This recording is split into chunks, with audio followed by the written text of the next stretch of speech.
Good morning. And just a second here. And we'd like to wish you, from the bottom of our hearts, a Happy New Year 2026. Our opening words today come from Bertrand Russell, who in 1954 wrote these words: "I allow myself to hope that the world will emerge from its present troubles and that it will one day learn to give the direction of its affairs not to cruel swindlers and scoundrels, but to men possessed of wisdom and courage. I see before me a shining vision, a world where none are hungry, where few are ill, where work is pleasant and not excessive, where kindly feeling is common, and where minds released from fear create delight for eye, ear, and heart. Do not say this is impossible. It is not impossible. I do not say that it is done tomorrow, but I do say that it could be done within 1,000 years. If only men would bend their minds to the achievement of the kind of happiness that should be distinctive of man." And that came from Human Society and Ethics and Politics, again, in the year of 1954, from Bertrand Russell. If you'll open your program, your bulletin, there you will find our chalice lighting words. Have I missed something? Oh, okay. I'm sorry.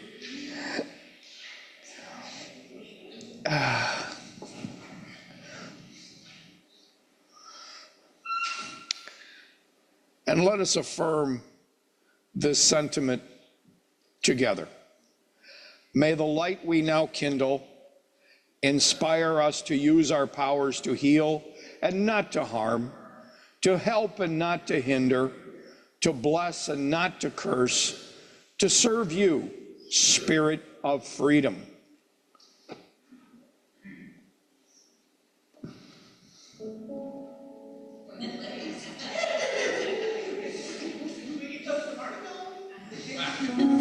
Something I said? I don't know.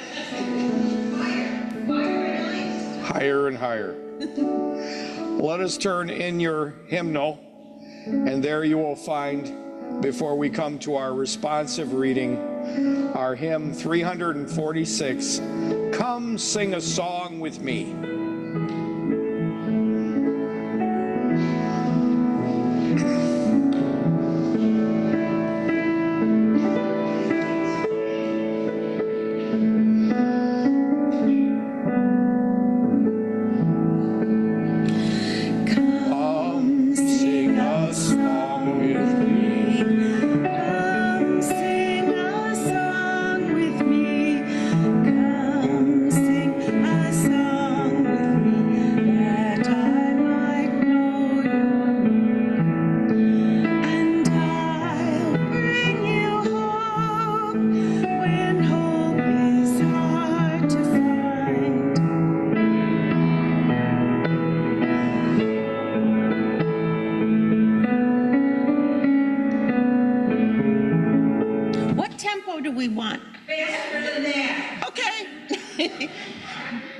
You start it out and I'll come up behind.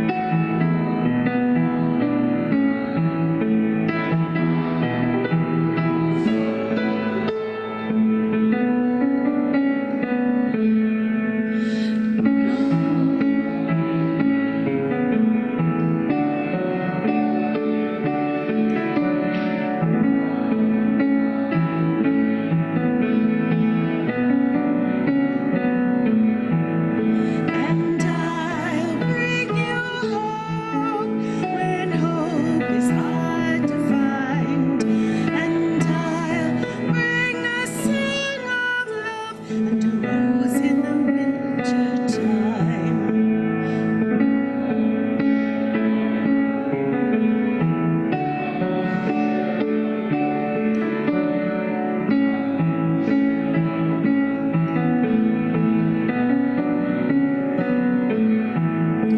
And I'll bring you home when hope is hard to find. And I'll bring a song of love and a rose in the winter time.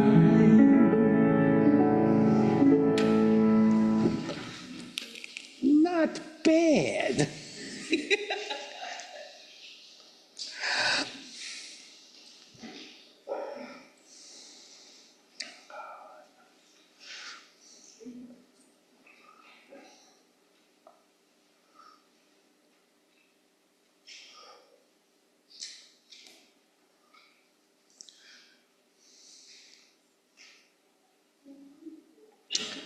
Our responsive reading today comes from our hymnal, and it is number 645, and it is entitled, excuse me,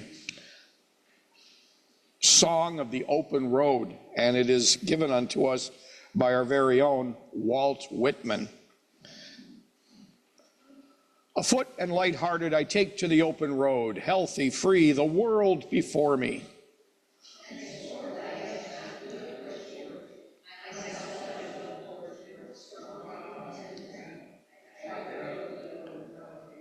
I inhale great draughts of space.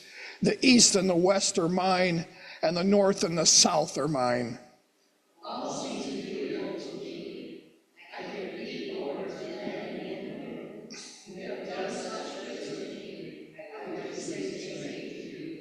Whoever you are, come, travel with me. However sweet these laid-up stores, however convenient this dwelling, we cannot remain here.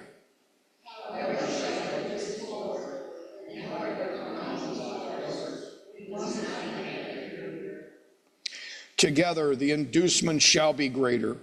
We shall sail pathless and wild seas.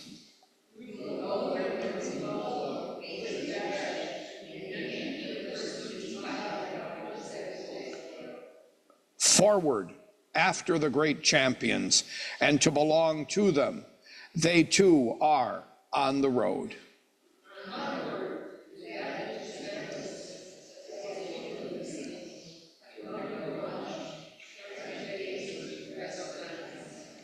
To see nothing anywhere but what you may reach, pardon me, but what you may reach it and pass it.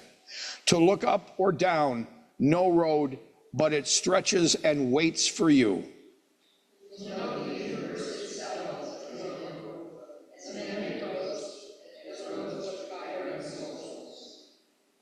Thank you.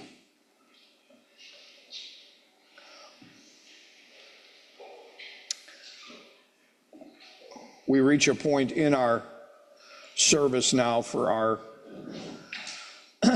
honoring our joys and our sorrows.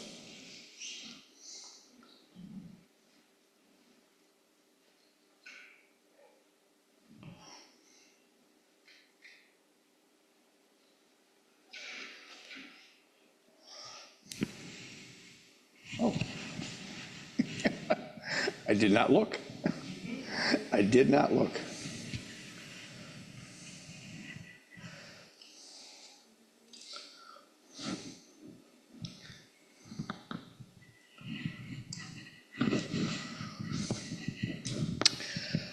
I've got three things I'd like to share on this as we celebrate the beginning of 2026. The first thing, of course, is, as we have affirmed in our responsive reading, and as we have affirmed in the first hymn that we have sung, that it is our intention to make 2026 the best year possible. That it is through our commitment to our values, to our principles, and not only in thought, not only in word, but most significantly in deed, that we shall strive to create a world that is worth living in, not just for some, not just for many, but for all.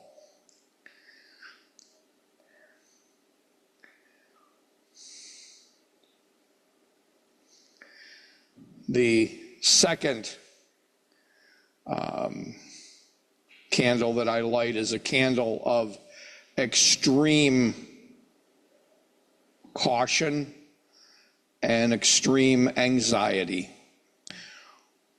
As you all know, we, as represented by our, if I may use the phrase, so-called government, have attacked another sovereign nation, and all the impact and all the consequences and everything that comes with that, I have no clue. And my only prayer is a prayer for justice, a prayer for light, and a prayer for whatever it means to each and every one of us, divine guidance. And this is, again, of great concern.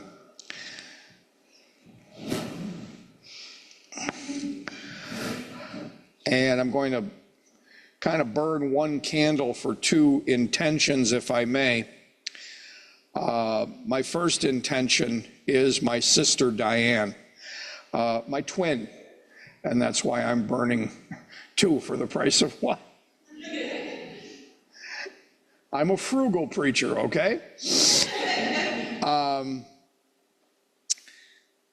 My sister is a devoted animal lover, and she was taking care of a feral cat that she's been taking care of for quite a long time, and the cat's never been a problem. Well, on Christmas Eve, or forgive me, 2 days before Christmas Eve, the Monday, the cat became a problem. It bit her. And by Wednesday, she needed to go into the hospital because it became very apparent that this bite on one of her fingers was extremely infected, to the point where Express Care did not want to see her. They put her right to the hospital. She spent 5 days in Rochester General Hospital. They released her. They did I'll use the term, they did a major surgery. They had to actually completely anesthetize her and do some major stuff so that the infection wouldn't get into tendons and bones and things. And she was living on 2 bags of antibiotics a day for those 5 days. Well, they've released her from hospital, but she is still not where she ought to be. And so she went to the doctor yesterday, and he put her on a much more powerful antibiotic. And she will go back to the doctor first thing tomorrow morning. And there is a chance that she may indeed have to go back into the hospital. The anxiety, of course, is we don't want her to lose her digit. And needless to say, that's an anxiety she has as well. And lastly, if I may, my own good health, if I may use that term loosely. I really, really missed you folks over the Christmas holidays. That was a very difficult day not to be with you. It really was. And over a period of time after the surgery, it became very apparent that I'm better. But by no means, and I stress that, by no means am I doing well. There's a lot of complications that need to be addressed, and I will be going back to the doctor. There may be another surgery, and probably a much more extensive surgery than I went through this last time.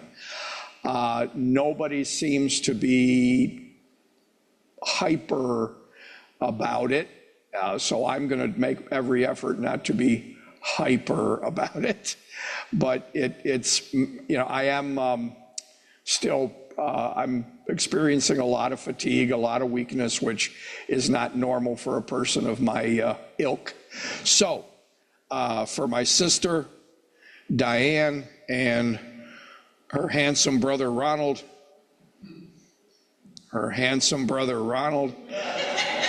Yeesh. Oh Lord, please make this crowd less tough in the coming year.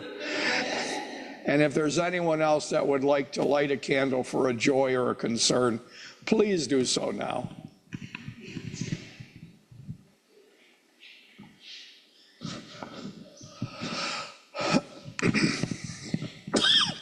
I shared this last week, but I was like sick and you probably couldn't understand me, but I just, for Christmas morning, that was like really joyful and I'm really thankful. Like Emerson opened his gift. He said, I saw this, I wanted this, I love you, Santa, thank you so much. And he was just really overjoyed and I love that. And then for Venezuela, when I was a senior, or when I was a freshman in high school, I had an exchange program and a Venezuelan girl my age came and lived with me in Ransomville for a month, and then I went down and I lived with her family for a month, and I loved it, and I wanted to live there forever, and I looked to research into high schools. I was going to go back and finish high school there. And then in grad school, that was in Valencia, on the northern part, and then in grad school, I did an internship down on the Brazilian border in Venezuela. I did an internship with like an after-school program with kids and stuff. So I'm thinking about Venezuela and all the people there I know and all the people I don't know. And then shout out to Erica. Thank you very much for this past week. I've tried to write, I wrote some, like a member spotlight in the newsletter. And she told me at the last minute it was Christmas. I was going to wait till after Christmas, all the chaos of Christmas. And so I did it a couple of days later and I typed it up, deleted it, typed up another one, deleted it, typed another one, and then I just kind of left a whole bunch of jumble mess and sent it to her. And then like we just went back and forth and I kept, oh, I want this sentence changed. Oh, I should add this. Oh, I want to do this. So I sent her back and forth like 50 things. So thanks for your patience and thanks for helping me. There you go.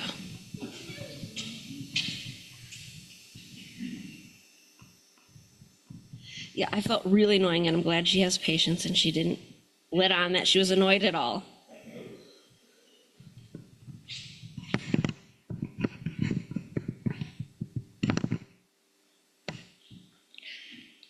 I'd like to light a candle of gratitude for living in a time and a place where we have excellent stroke care. Wally had what they're calling a small stroke, but when one loses the use of one's left leg, that seems to, it's kind of a big deal. And he was in the hospital 6 days. The surgeons put in a stent in his right carotid artery. And when we expressed concerns about how difficult is this surgery, et cetera, for them, they said, well, we did 3 yesterday. We're going to do 3, tomorrow. So we're quite confident. And so after 6 days, he was able to walk out of the hospital. It will take time for him to, thank you. It will take time for him to regain his strength. Because not being allowed to move for 6 days because he was a fall risk. And of course, the effects of the stroke weaken one. But I am very grateful, as is he, that he was able to walk out of the hospital. And my mom had a catastrophic stroke when she was 62, and that was like back in the early 80s. She happened to be hospitalized when it happened. They could do nothing. And it is just marvelous that we continue to have these wonderful healthcare strategies to take care of us. And so we very much appreciate it. Very much appreciate it. Anyone else?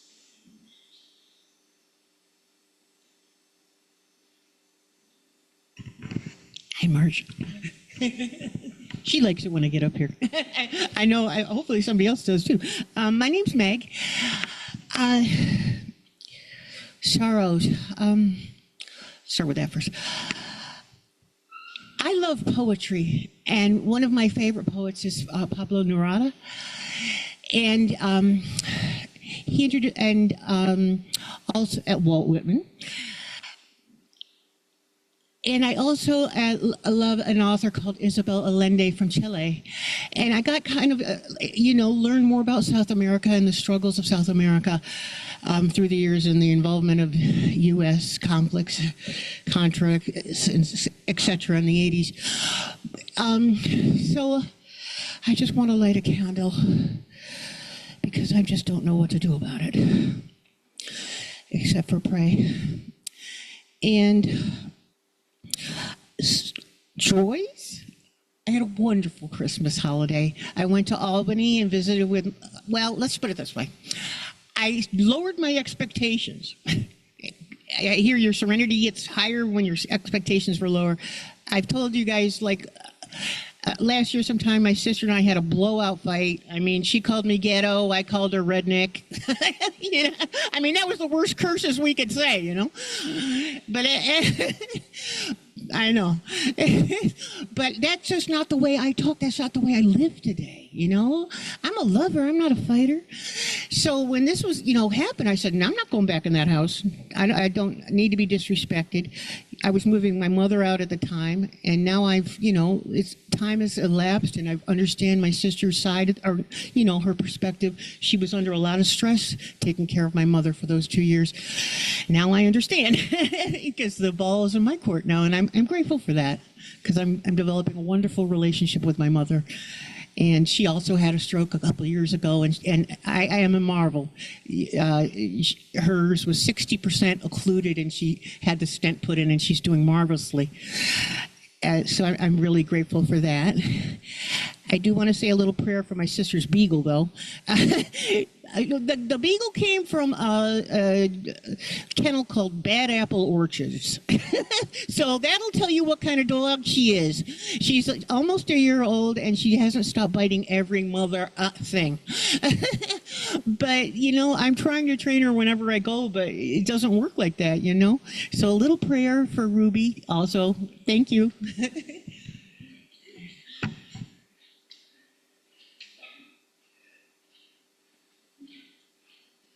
And I missed my daughter at Christmas. Hey.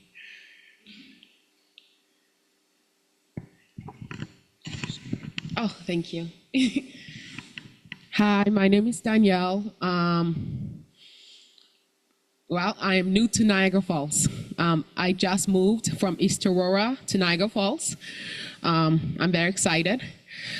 It's just me and my twin sister. We moved. We are first-time home buyers.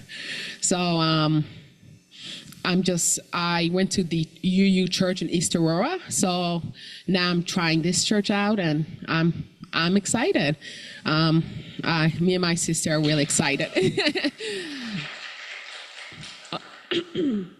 So I just wanted to introduce myself. I'm very excited to learn what this church is about.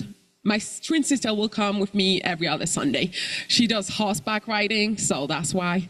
But I'm just excited and nervous, and a lot of feelings. But I'm just hopeful. Thank you. Thank you.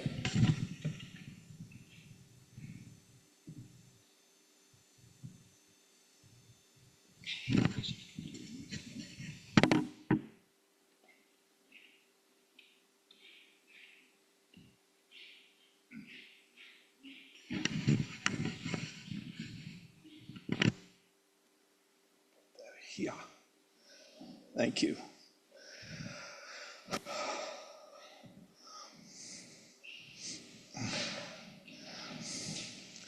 We don't bite.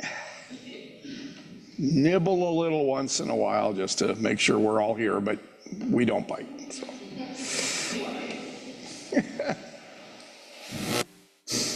We come to the portion of our service that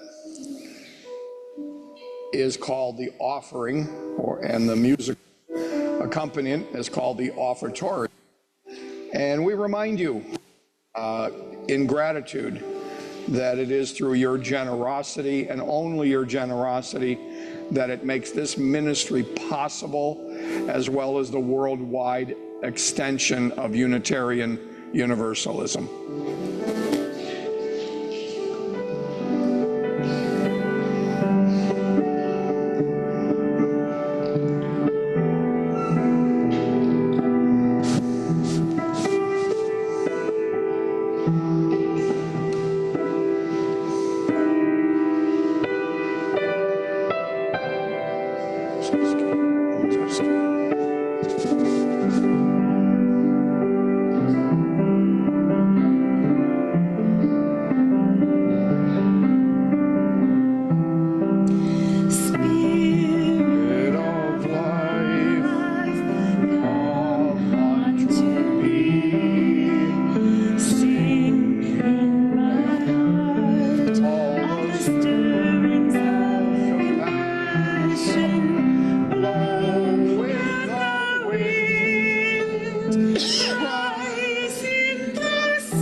Sight. I was looking for that.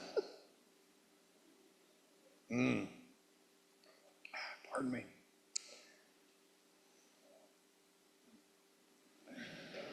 As I mentioned in the beginning of our devotional service, that we, meaning myself and of course the entire church, all of us together, of course, wish unto each other a most glorious 2026. And it's a very difficult thing to do, to, quote, wish each other that which appears in some people's minds as being extremely challenging, or even in more people's minds, impossible. When you hear things on the news about reckless military interventionism. Did I say that? I said that. When you hear about the various myriad diseases and illnesses that are still continuing to plague humanity, there's so many things that we could focus on that are not progressive, not productive. And of course, one of the things I mentioned, of course, is my personal pet peeve, this block of ice that we live on during this period of time. I don't know too many people that are jumping up singing Ethel Merman's Everything's Coming Up Roses at the moment. And it's important, I think, for us to reflect, as was reflected in our responsive reading, Song of the Open Road by Walt Whitman. There is a tendency for all of us, those of us who conceive of ourselves as being religious or spiritual, that we strive to open our hearts open our minds, open, for lack of a better phrase, the very center of our soul, that we open ourselves to a power that we perceive on some level as greater than ourselves. We've done this for countless millennia. And yet Walt Whitman teaches us through his words and many words that he gave us during his lifetime, that the most appropriate and the most important manifestation of that so-called prayer that we all engage in is that we strive to recognize that hope dwells within each and every heart, and that it is so incredibly important that we strive to do anything and everything to be supportive and uplifting to one another. That we strive to give each other the encouragement, to give each other courage, if you will, during these times that appear to be hapless, hopeless, full of fear and high anxiety. And of course, I reflect back, because I'm, as some of you may be able to identify with yourselves, I no longer qualify as being a spring chicken.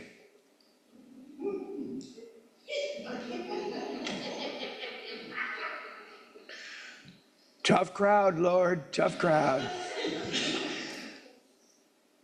And I look back and I think back in terms of, because I am, and I'm grateful to be a student of history, not a professional student of history. I have no degree in such things, but an amateur, if you will, historian.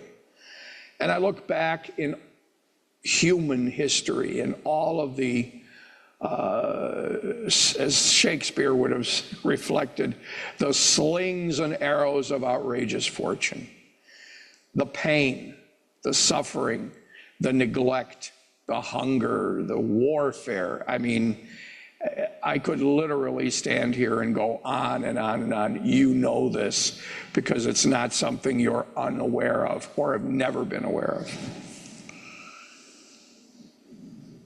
And I come to the conclusion that more often than not, we have these hopes and dreams and aspirations that somehow, some way, all of this is going to get better.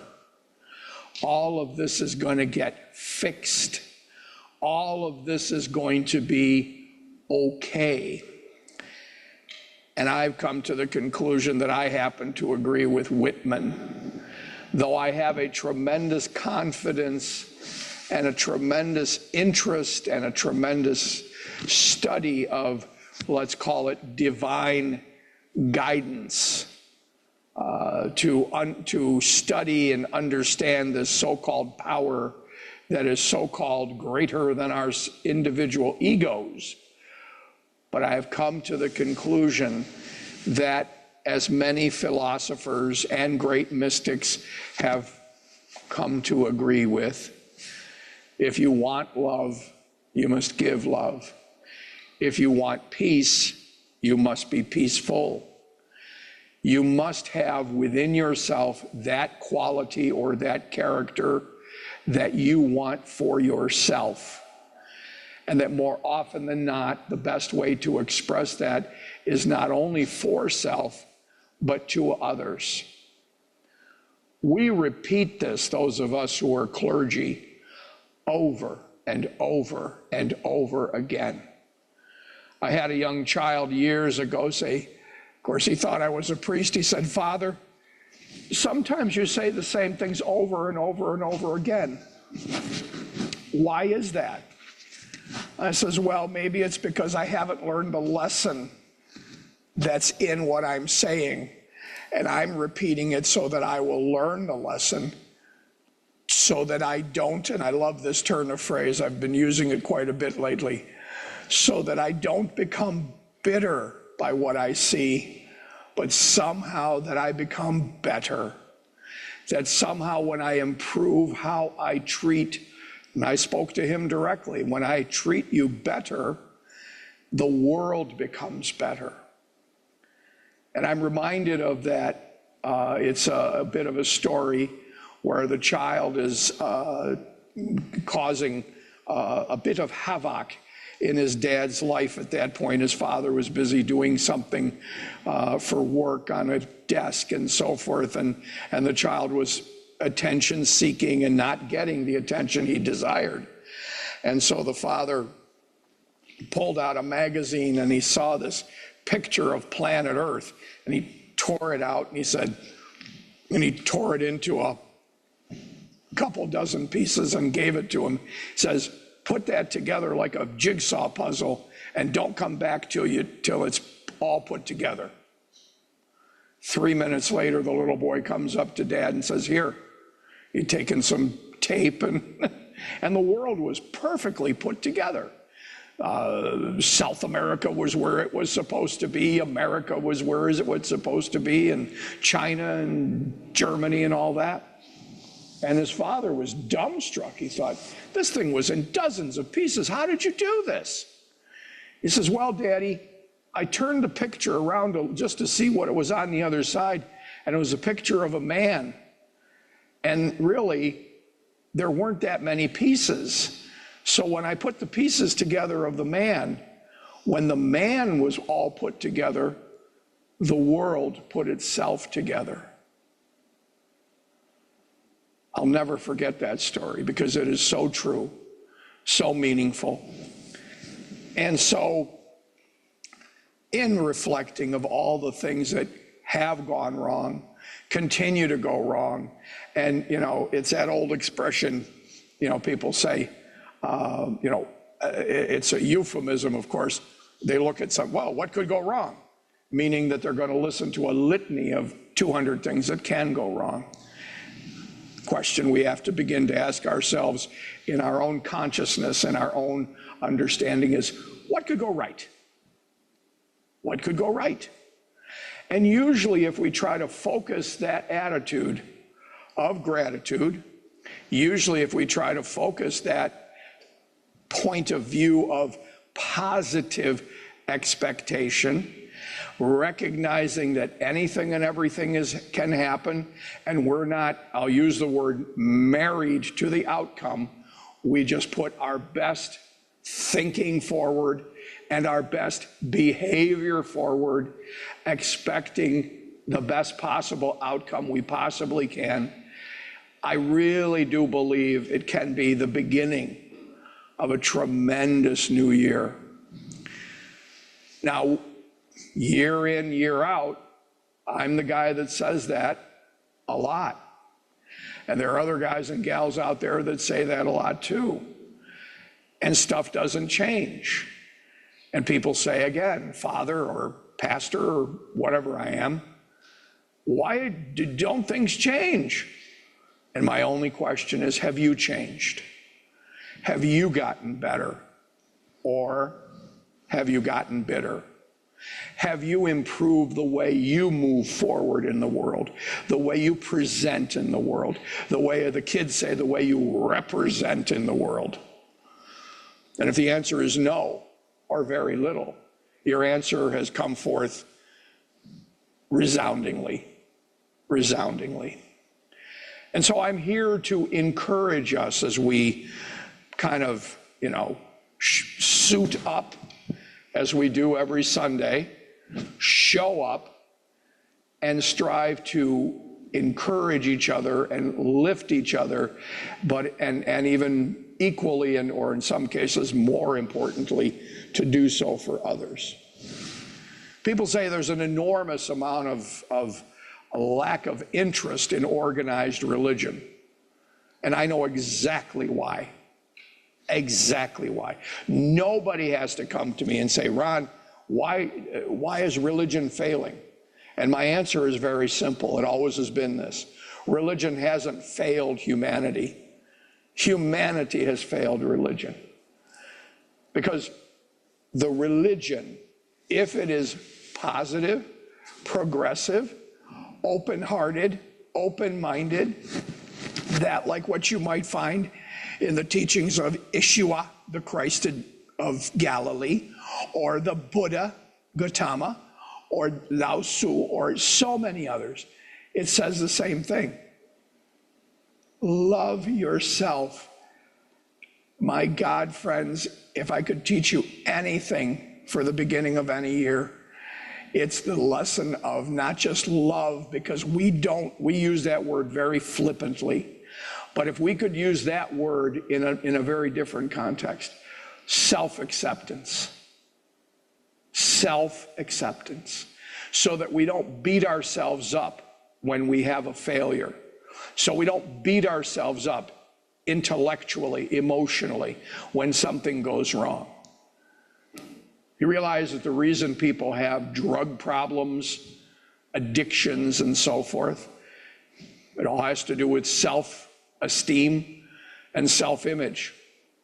If you can accept yourself for just the way you are, and if you want to take it a step further into the realm of religiosity or spirituality and say that this so-called power, this universal consciousness, that which many call God, is love, and that as long as that love exists in its most purest context, you are loved beyond a understanding that we will probably in our earthly experience never know. You are loved. So what do you do with that? Well, you enjoy the heck out of it first and foremost, because try it. Try it. Next time you make a mistake, next time you fall short in some way in your life, do you accept yourself? Do you say, you know what? I think I can forgive myself of that. I can do better, and I will be better next time. Or do you beat yourself up to the point where you got to have a drink or a drug or a piece of pie or put $20 on Seabiscuit in the lead at off-track betting, or all this other stuff to make you feel better about yourself because you haven't accepted a more positive self-awareness, a more positive self-image. I'm always impressed when in the Bible, the Judeo-Christian Bible, Jesus said, "He that sees the Father sees me, and he that sees me sees the Father." That the concept of God or infinite universal consciousness or spirituality or the totality of being is you. Each and every one of us are part of that. And what's happened over millennium, by the way, just in case you were wondering, is that there have been hundreds, if not, well, forgive me, not hundreds, thousands of people who would rather teach you that you are nothing, or that you are sinful, or that you are not worthy. And again, to quote an old axiom that is so powerful and yet so full of absolute truth, it is done unto you as you believe. So it's time to take a new paradigm. Forget resolutions. You'll lose 20 pounds next year, okay? You might put down the cigarettes a couple of years from now. But we are at a point in human history where self-awareness, self-acceptance, and uber self-acceptance to the point of being willing to forgive self for all of these minor bits and pieces of inadequacy that has been inflicted upon us, because the more somebody can convince you that you are less than, the more somebody can convince you that you are not worthy, the more they can manipulate you, control you, and what we see in the world today, ultimately, in many instances, in some cases, actually destroy you. So one more time with feeling. Let us knock off the dust from our sandals. Let us straighten our coats and our ties and whatever other fancy holiday apparel you've got yourselves this year. And let's move forward. Let's make this place especially a place that is always full of joy, a place that is always full of mirth, gratitude, givingness. It's all it's ever been like that to me. And that's why, to be blunt, I keep coming back here, because the things that I need in my spirituality, the things that I admire in spiritual growth, I have found here. Each and every time? No. But more times than not, which encourages me to know that we are moving, because we are never going to get perfect. Not in this world. So I tell people all the time, I told my own congregation this last Sunday when an issue came up, actually during the service, I said, we are seeking progress. We are never seeking perfection. And that gives us the comfort and the confidence to wrap each other up in our arms and sing that beautiful song, How Great Thou Art, but in a new context. Sing it to yourself, how great you are, as an individualized expression of the all that is. Now that's enough metaphysics for one day, enough metaphysics to swallow. But if you can't swallow that, again, just be good to yourself, be gentle with yourself, and extend that to the people that come in contact in your life.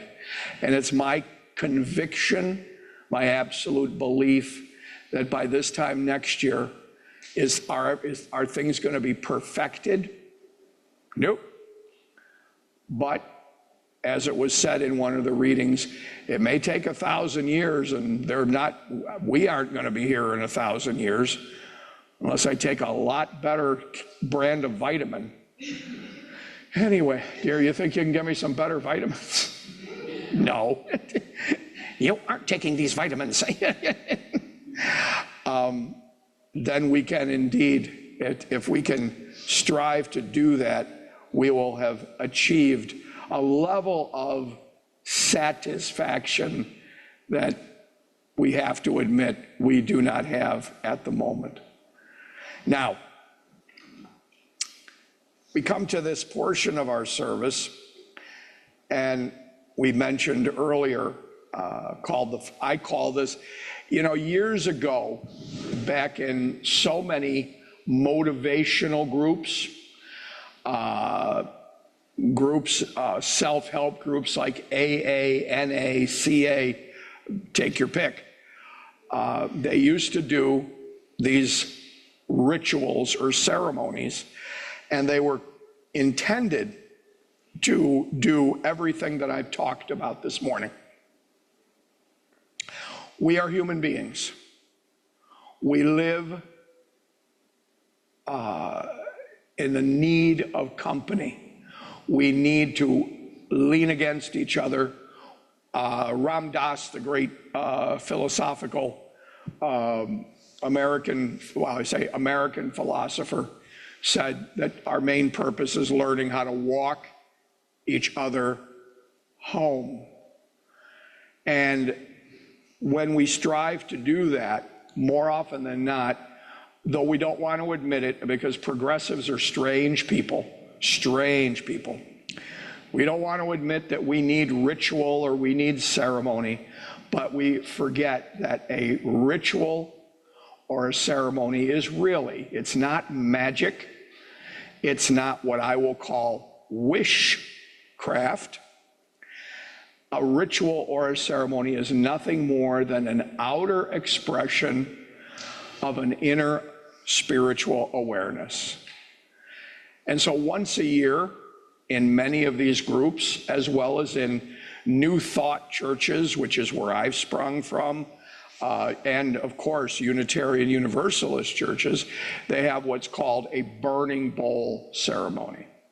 Now, for whatever reason, and I don't even know, I don't remember where I picked this up, but at our church, we started to call this fire communion, because we know that fire has always been the symbol of the Holy Spirit, the infinite universal consciousness that is in back of, through, above and beyond anything we can possibly comprehend.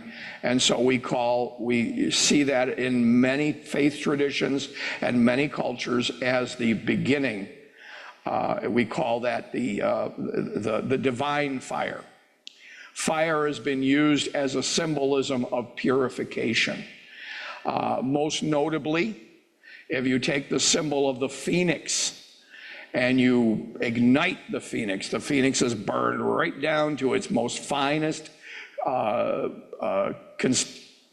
composition, and that is pure ash. And yet out of that ash, the phoenix rises again, recommitted, reconfigured, reborn, renewed. And so the symbolism of fire is very important. When we light the flaming chalice, you notice that's not a babbling brook. Okay, grant you, water is also considered spiritually a symbol of spirit, or, quote, Holy Spirit. And yet fire, for us and so many others, as I'd mentioned a moment ago, is considered that which symbolizes that, quote, eternal flame, that eternal fire that burns at the core of each and every one of us, and that helps us honor each other in our diversity and strengthens us in that same diversity. And so today what we're going to do is recognize that fire, that divine flame.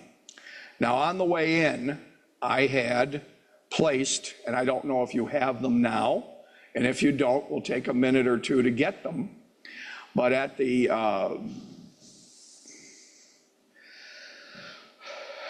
table, there are white sheets of paper and some pens. Oh, there they are.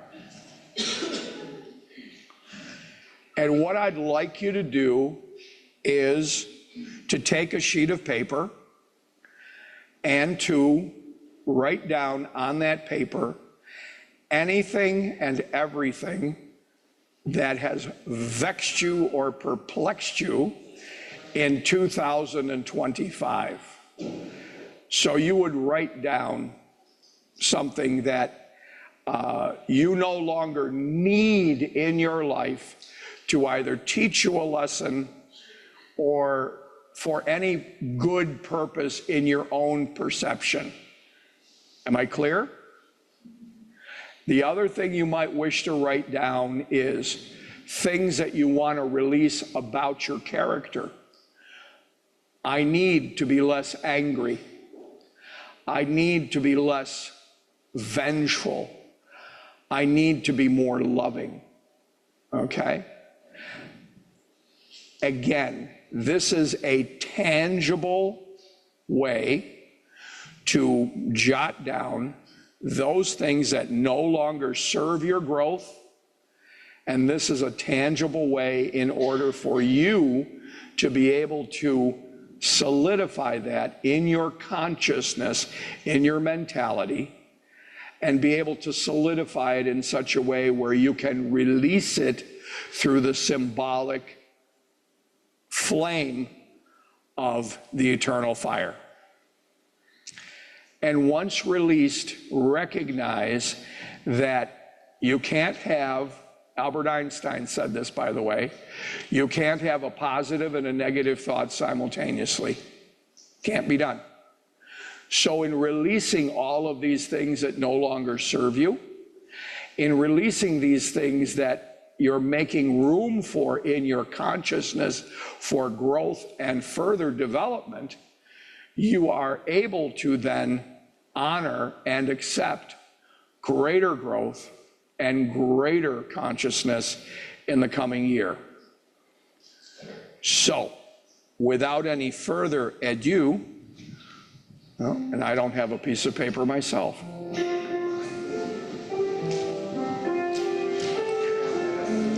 Thank you, dear. I've got a pen. Whoops. And I just tore off my microphone.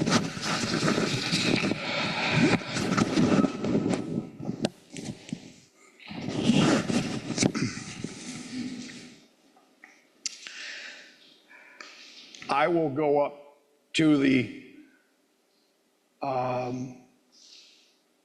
flaming baptismal fount. We are practical people. We make good use of what we find. Anyway, and I will begin with a brief prayer, and if I may, write my release, that which I wish to let go of.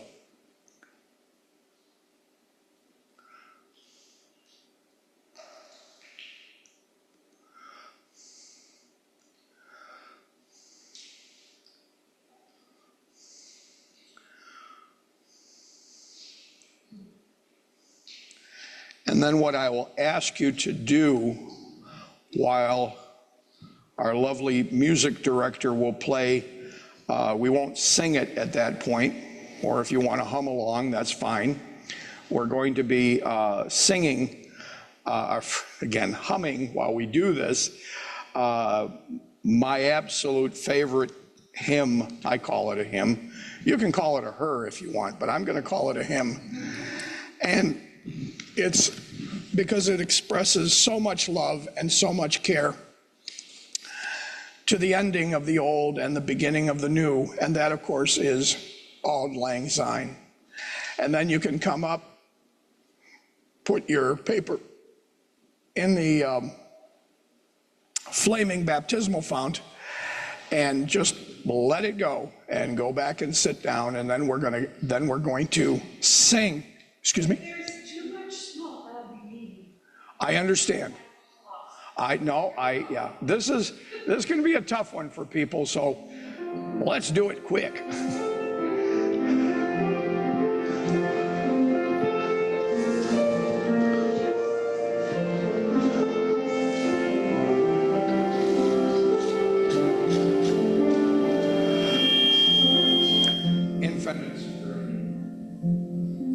Gathered together as brothers and sisters to acknowledge thy divine fire, thy divine light, as it guides us, upholds us, and strengthens us for the coming year. And by symbolism, by sincere trust in that divine fire, we release and let go of anything that does not serve us, does not help us, does not heal us. And in releasing it, make room for good and only good, that we may be channels and instruments of your healing, your empathy, your compassion, and most importantly, your divine love. And so, I take this symbol of that which is in my life that no longer serves me, and I release it into the divine fire.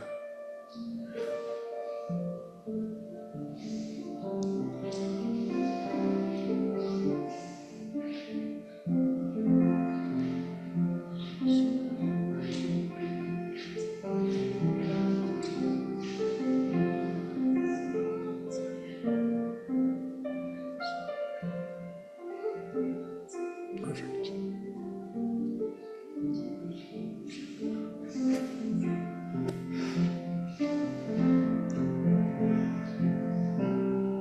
Perfect.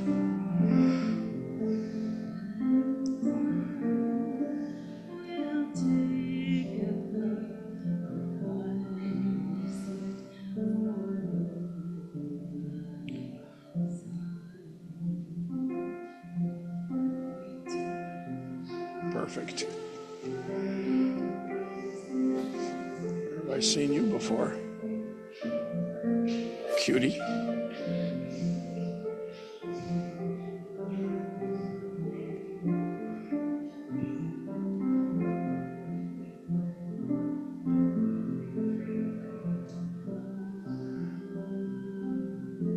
Perfect.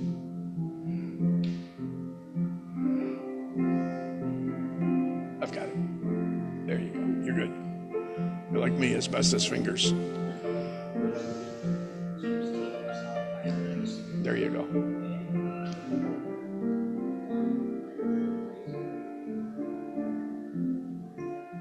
Perfect. It'll burn.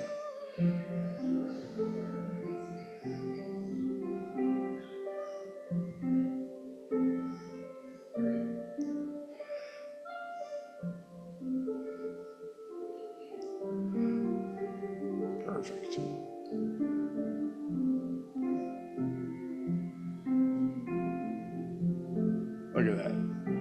A perfect three-point landing. Excellent.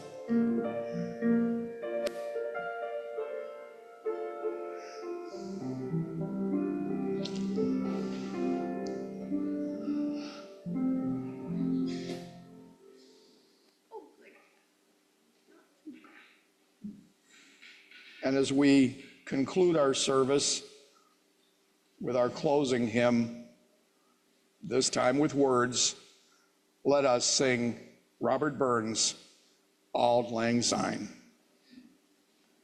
Okay, so here's a choice. We got us a D and an F. No. No. Not a chance. So why don't we take it down an octave? Or 6, yeah.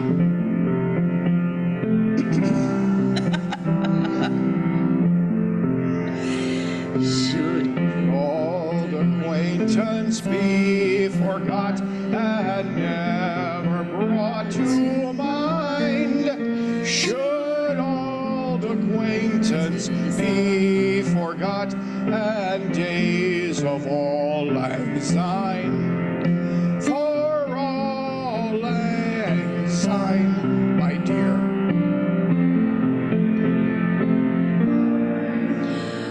We'll take a cup of kindness yet for auld lang syne. And Auld Lang Syne, and coming up roses. and no, you don't want to do the second one? Oh, Oh, you want to do the second verse? Okay. well, it's New Year's, for God's sakes. And try, my dear friend, and here's a hand o' thine. We'll take a cup of kindness yet for auld lang syne. For auld lang syne, my dear. Auld lang syne. We'll take a cup of kindness yet for auld lang syne. Thank you so much. It has been an absolute honor and privilege to be able to preside at this wonderful service. And I pray that it has done as much for you, frankly, as it has done for me. Our announcements today, from my perspective, are going to be brief. I will once again look forward to seeing your wonderful faces on the first Sunday of February. And of course, we do invite you to stay after our service today for coffee and goodies and all kinds of wonderful things down in the church fellowship hall. And those are all the announcements I have, unless anyone has anything else. Nada. Okay. Before we have our closing words and extinguish our chalice, well, I guess, Patty, you had some wonderful thing you wanted to share. Well, it was supposed to be posted. It was supposed to be what? Oh, so I can, okay, I'll do, it'll be a great postlude. Okay. Okay. Infinite Spirit, Father, Mother God, we have gathered together, brother and sister, united in body and mind, but ultimately in infinite Holy Spirit. We don't have a clue what that means. We understand it to the best of our skill and ability as intellectuals. We strive to live it. We strive to move and have presence in it so that we can understand that we are spiritual beings who somehow are having a material or a human experience. And we are doing so in gracious anticipation for the coming year.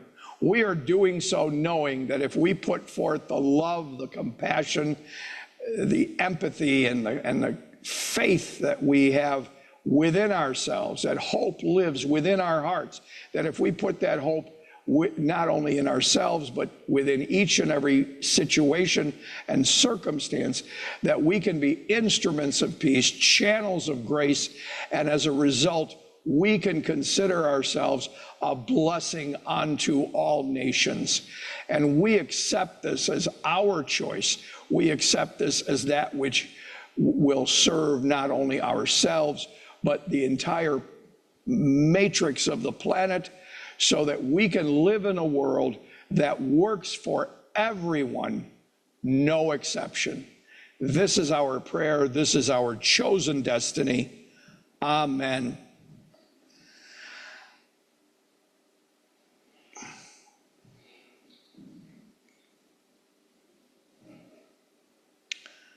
If you'll open your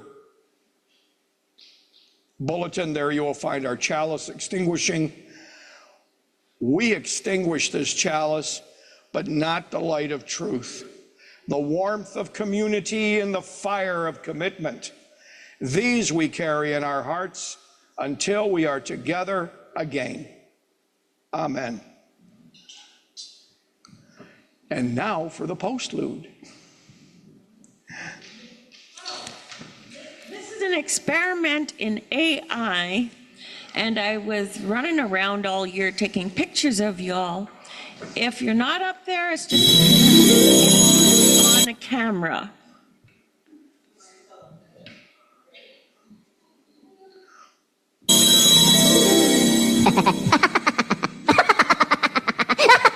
I just replaced one of the air freshener cans in one of the bathrooms with an air horn. And now we wait. On New Year's Day a year ago, I kicked a rock and broke my toe. Then February came around. I slipped on ice and smacked to the ground. In March, I tripped and skinned my knee. In April, met an angry bee. In May, a baseball hit my hip. In June, I bit my lower lip. I broke my wrist in mid-July. When August came, I poked my eye. September, I fell out of bed. October's when I hurt my head. November had a nasty fall. December crashed into a wall. So you can truly not believe how glad I am it's New Year's Eve. For this year I was so annoyed. At least I know what to avoid. Beginning January 1st. So long, last year you were the worst.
Lovely. Okay. Happy New Year.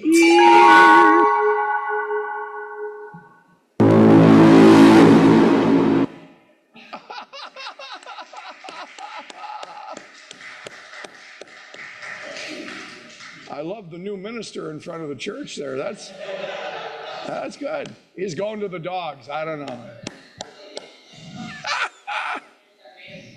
That's beautiful. Oh, thank you.